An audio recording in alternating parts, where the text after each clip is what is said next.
Captain Paul for the Locker Room here. If you haven't already, please make sure to subscribe. I'm trying to reach 2,000 subscribers for the end of the month. And let's get into it.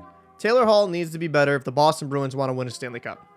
Yeah, I know that's a shock. I know everyone looks at the Boston Bruins. Well, they're the best team in the NHL, but let's be very honest with ourselves. We've seen relatively recently some chinks in the armor of the Boston Bruins, and you can't just rest on your laurels. The NHL is a league in which it's about what have you done for me lately. Now, this was a big win against the Dallas Stars, winning 3-2 in overtime. And Taylor Hall did produce with the first goal of the game, but it kind of proves my point. The Bruins need him to be far more effective offensively if they want to go anywhere. When you have teams like the New York Rangers adding Tarasenko and Mikola, and as well the New York Islanders adding Bo Horvat, teams in the Eastern Conference aren't just sitting there and not improving. They're adding players to become better teams. This is going to make it a harder journey for the Bruins to go win a Stanley Cup and come out of the Eastern Conference. And I've had some people say that the Bruins should go try to add a guy like Patrick Kane or Timo Meier.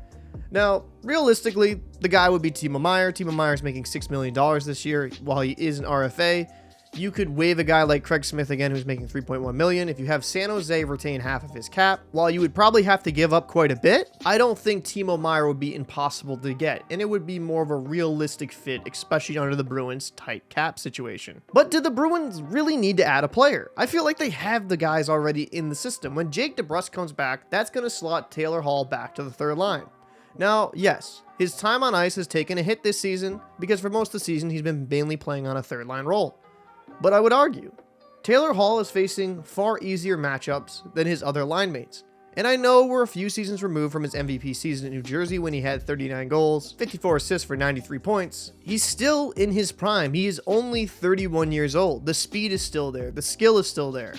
But one thing I do notice about Taylor Hall is he's a little bit too passive at times. He doesn't really shoot as much as I believe he is. He's a really good playmaker, don't get me wrong. But Taylor Hall, I mean, the 39 goals in one season does prove it, has a hell of a shot, and he needs to utilize it more.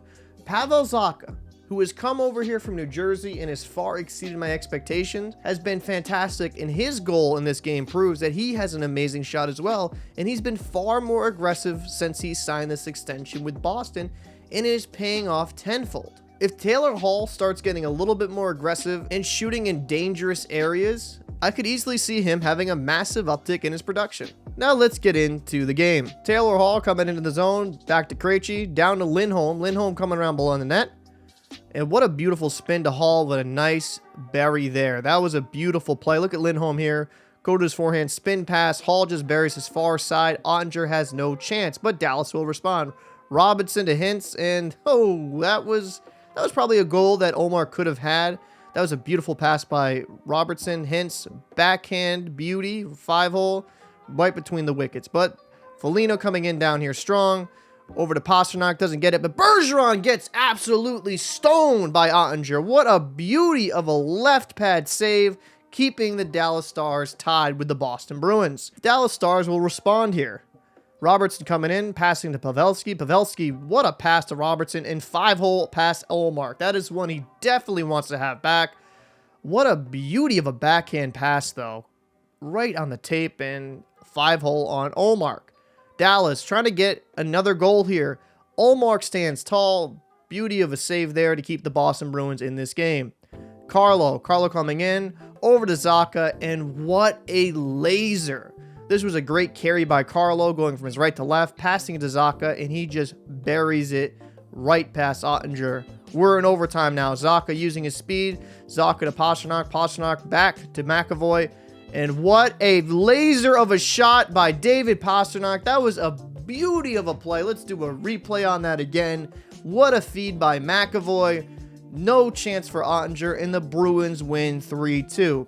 I am still very high on my Boston Bruins. I think they are the best team in the NHL, and I'm not trying to dogpile on Hall, but this game against Dallas does show your players in your second and third line will help take you to greater heights. Hall and Zacha helped the Bruins secure this win, and I really believe Hall can hit that next gear. I would like to know your thoughts down below. I'm Captain Paul for the Locker Room, and I will see you in the next one. Over to Pastrnak. Leaving it now, McAvoy. McAvoy, backdoor, Pastrnak scores!